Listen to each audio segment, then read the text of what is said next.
Cuando un kart cambia de dirección, es la adherencia entre los neumáticos y el firme lo que le hace seguir el camino de las ruedas directrices.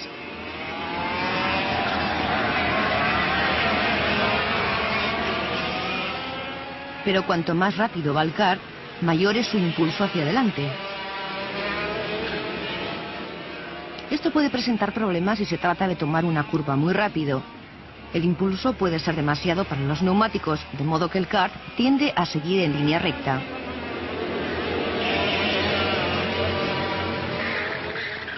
Consecuencia, los neumáticos pierden agarre y el kart derrapa.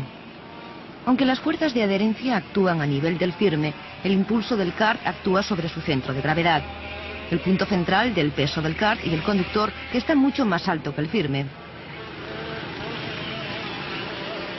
En las curvas, esta lucha produce una fuerza pivotante que puede llevar a hacer volcar el kart, que es lo que su conductor trata de evitar inclinándose al otro lado para tirar del centro de gravedad. En un coche las fuerzas que actúan son las mismas, aunque la suspensión cambia las cosas ligeramente. Al tomar una curva, la inercia que acabamos de describir actúa sobre el coche. Pero la suspensión le permite tomar la curva con las ruedas bien apoyadas en el firme, aunque balanceándose. En general, los diseñadores tratan de limitar ese balanceo, que además de peligroso, es incómodo y mareante para los pasajeros. La mayor parte de los fabricantes monta una barra, la barra estabilizadora, en la parte delantera del coche.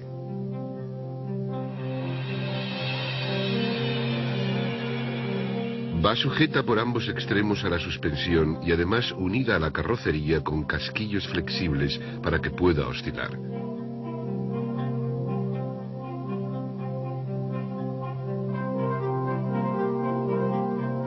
Esto supone que cuando los dos lados de la carrocería suben o bajan juntos sobre la suspensión, como cuando el coche va por una carretera lisa, la barra no sufre torsión y simplemente oscila.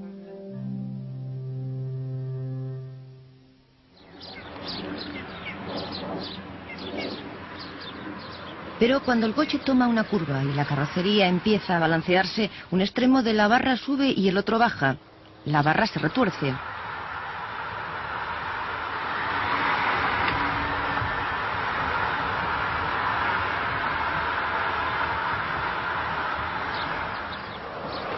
Pero como es flexible, resiste esa fuerza de torsión y así limita el balanceo de la carrocería.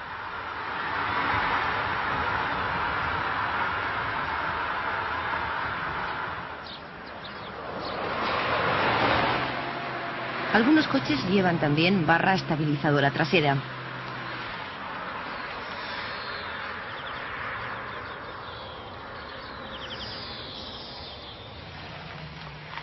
Otro problema para el diseñador es cómo mantener la carrocería recta y a la misma altura, tanto si en el coche viaja solo el conductor como si va cargado del todo. Naturalmente, cada muelle tiende a comprimirse más o menos según el peso que soporte la carrocería. Sin algún tipo de mecanismo compensador, la suspensión trasera de un coche cargado se podría comprimir demasiado. Eso haría que los muelles perdieran su capacidad de absorber baches. Y por la noche los faros alumbrarían las copas de los árboles en vez de la carretera.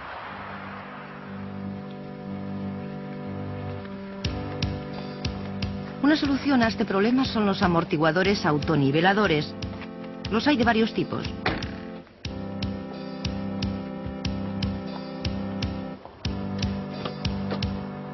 Uno es el Nivomat.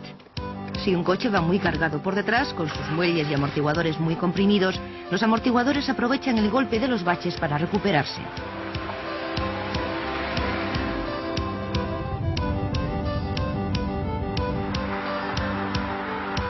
Esto hace que la parte trasera del coche se eleve hasta lo normal y los amortiguadores puedan seguir haciendo su trabajo.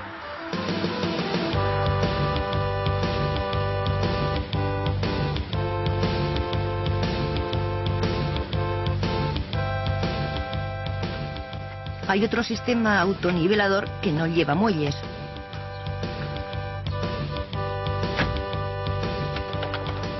En la suspensión hidroneumática Citroën, todo el efecto de los muelles, no solo la amortiguación, lo hace el gas comprimido.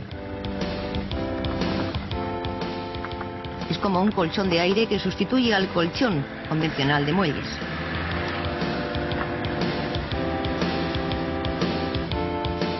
Cada rueda se amortigua por separado. Si una baja porque hay un bache, un pistón empuja un líquido especial que actúa sobre un diafragma de un recipiente esférico. Al otro lado del diafragma hay nitrógeno a presión. El pistón, al empujar al diafragma, lo comprime aún más, absorbiendo el nitrógeno del golpe.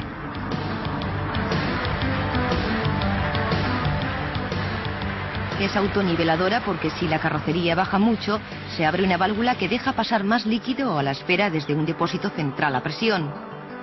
Eso eleva la carrocería.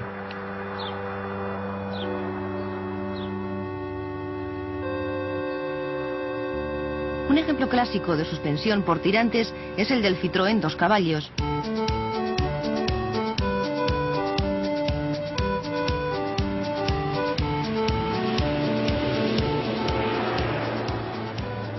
Se consigue nivelar la carrocería uniendo con un tirante la suspensión delantera con la trasera del mismo lado. El tirante lleva un muelle helicoidal horizontal y amortiguadores a ambos lados del coche. Cuando una rueda delantera encuentra un bache, el muelle se estira aplicando una contrapresión sobre la correspondiente rueda trasera. El efecto es tal que, aunque la carrocería sube y baja, siempre está horizontal. No cabecea, es decir, no se inclina hacia atrás ni hacia adelante. El sistema ayuda además a mantener horizontal el coche muy cargado. Otro ingenioso sistema es la suspensión adaptativa. Aquí, cuando el conductor conecta al sistema, los amortiguadores pasan automáticamente de una posición blanda o de confort a una dura que facilita la conducción y viceversa. Como se demuestra con estos dos coches en pruebas, al acelerar, un coche con amortiguadores blandos naturalmente se hunde en la suspensión. La suspensión adaptativa pasaría automáticamente a dura para evitarlo. En las curvas, un coche con amortiguadores blandos se balancea. Al pasar automáticamente a dura, la suspensión adaptativa limita ese balanceo. Si coge un badén a gran velocidad, un coche con amortiguación blanda se levanta sobre la suspensión. Eso hace difícil controlarlo cuando baja, pasado el badén. La suspensión adaptativa detecta la elevación del coche y pasa a dura para limitar el recorrido.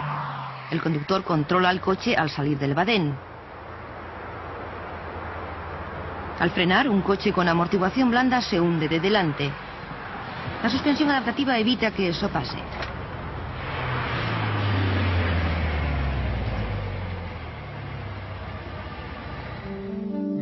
Por fuera, los amortiguadores adaptativos del Ford Mondeo parecen columnas McPherson normales, con sus muelles y amortiguadores integrados. Pero en el fondo cada columna lleva una pequeña electroválvula. Con la válvula cerrada, la posición del amortiguador es dura, pero si se activa, se abre un pequeño orificio que permite que el líquido de la parte interior del amortiguador pase más fácilmente al otro lado, convirtiendo la posición del amortiguador en blanda. Para pasar de una posición dura a otra blanda, hay que variar la corriente de la electroválvula, y esto lo hace el módulo electrónico de la suspensión adaptativa. El módulo se aloja en el maletero del Mondeo.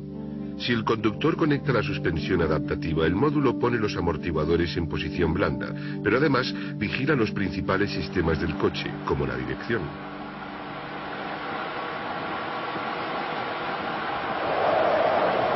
Si se gira rápido el volante, un sensor en la columna de la dirección manda una señal al módulo.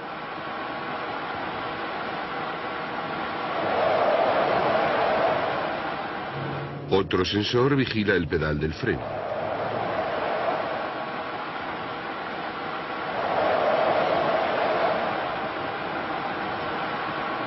Un tercero vigila la posición de la mariposa y envía una señal cuando se pisa el acelerador a fondo.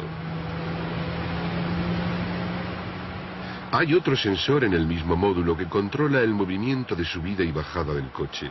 Si uno de estos sensores detecta un movimiento fuera de los límites programados, el módulo deja inmediatamente de mandar corriente a la electroválvula. La válvula se cierra y el amortiguador pasa a la posición dura en una fracción de segundo.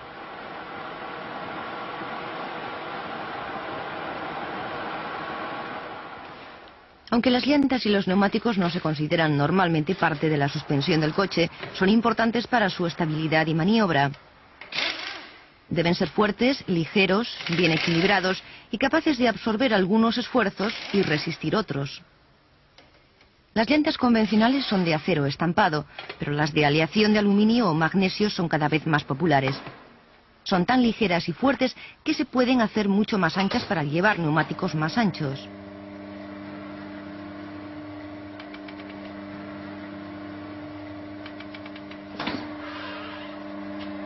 Al haber más goma en contacto con el firme, la adherencia es mayor, aunque por supuesto a expensas de una dirección algo más dura y un consumo ligeramente mayor.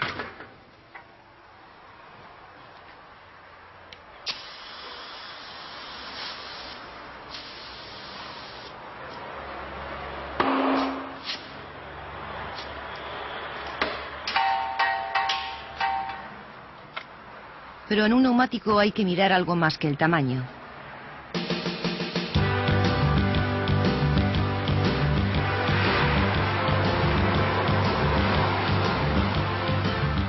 Un requisito clave es que debe comprimir bien para absorber los baches.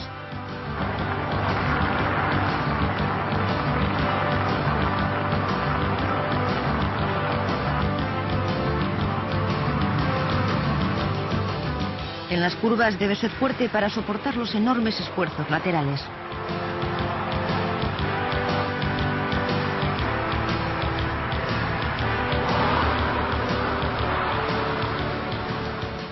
Hay dos tipos de neumáticos, radiales y cruzados. Estos son cada vez más raros. La diferencia entre ambos es estructural.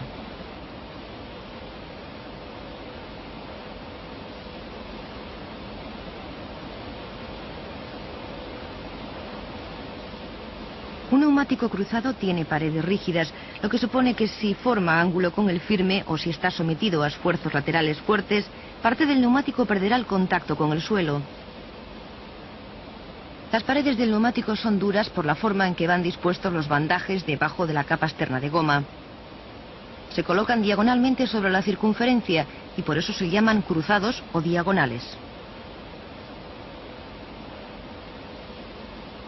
Los radiales tienen paredes más flexibles que absorben los esfuerzos laterales y se abomban, de modo que toda la banda de rodadura permanece en contacto con el suelo. Esto se debe a la estructura interna del neumático. En este, las cuerdas que lo forman se montan radialmente, dando más flexibilidad al neumático, y de ahí el nombre de radial.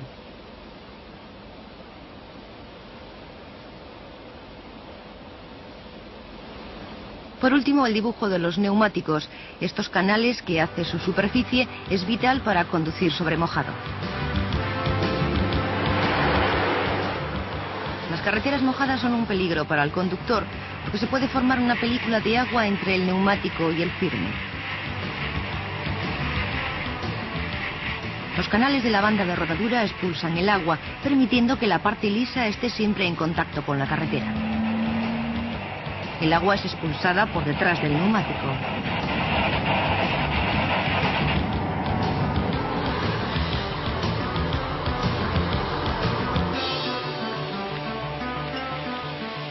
Esto se puede ilustrar gráficamente viendo lo mal que se comportan los neumáticos con poco o sin ningún dibujo sobre mojado.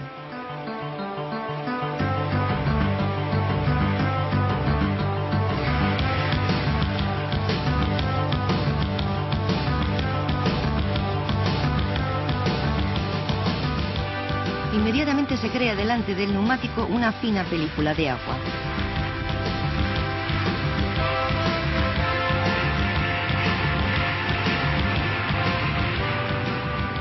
El neumático rueda sobre esa película de agua. Empieza a hacer aquaplaning, situación peligrosa si el conductor tiene que frenar o cambiar de dirección de repente.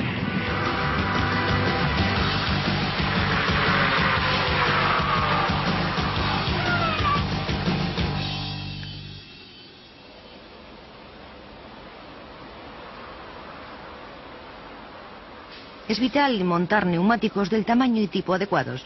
Los fabricantes indican el tipo de neumáticos para sus vehículos.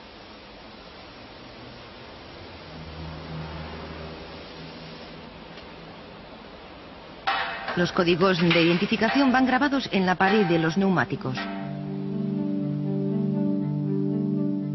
El número de 3 cifras indica su anchura en milímetros.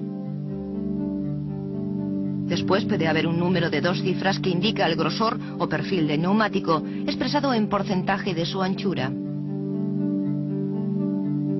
Después, en este caso, hay una letra Z que indica la velocidad máxima recomendada para ese neumático. En todos los casos hay otra letra que indica el tipo de construcción. Generalmente siempre es la R de radial. Luego hay otras 2 cifras que indican en pulgadas el diámetro de la llanta para ese neumático.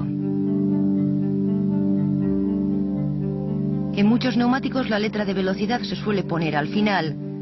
Aquí la T, generalmente después de otra cifra, que es la carga máxima permitida.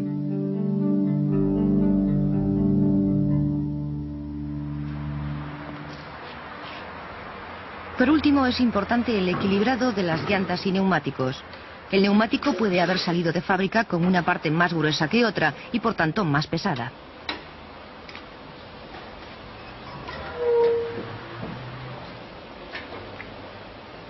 Este desequilibrio puede causar fuertes vibraciones y afectar a la dirección.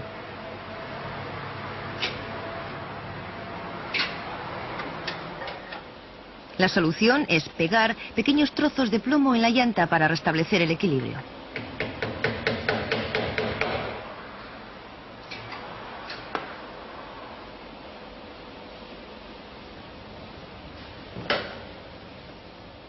En los modernos sistemas de suspensión, las revisiones son cosa del pasado. Quizá de vez en cuando, después de muchos kilómetros o malas carreteras, los amortiguadores no amortiguan, pero cambiarlos es una operación muy sencilla.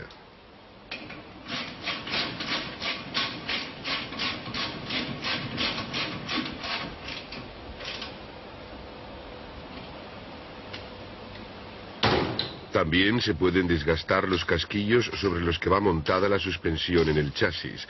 No solo son unos montantes flexibles, sino que contribuyen a reducir el ruido. También es muy sencillo cambiarlos. Pero unos componentes necesitan una atención periódica, sobre todo por parte del conductor, los neumáticos. Todos los manuales contienen detalles de la presión de inflado. Si no se comprueban los neumáticos periódicamente, a veces incluso todas las semanas, si se hacen muchos kilómetros, se pueden desinflar. Una diferencia de presión entre las ruedas delanteras, aunque sea muy pequeña, puede hacer que el coche tire hacia el neumático menos inflado. En una frenada, este tirón puede ser muy grave. Otro problema del neumático desinflado es que el dibujo se cierra. Si la carretera está mojada, eso puede llevar al aquaplaning. Con un vehículo muy cargado, la presión de los neumáticos se debe aumentar para evitar que actúen como si estuvieran desinflados. La mayoría de los manuales incluyen detalles sobre la mayor presión recomendada. Otra cosa que debe comprobar el conductor de un vehículo es el dibujo. En la mayoría de los países existe un mínimo legal. Generalmente el neumático lleva una banda o pequeña zona del dibujo donde se puede comprobar el desgaste como un aviso de que el resto del dibujo está llegando al mínimo. En la 11ª unidad de esta serie vamos a ver un sistema simple en principio, la dirección, pero que en la práctica puede resultar muy complejo. Vamos a ver el sistema más corriente de dirección, el de piñón y cremallera. Y la dirección que llevan los vehículos comerciales. Antes de pasar a algunos puntos mínimos pero cruciales del diseño. Factores como el ángulo de incidencia, ángulo de caída, convergencia y divergencia. Descubriremos qué quiere decir sobrevirador. y subvirador, antes de pasar finalmente a la dirección asistida.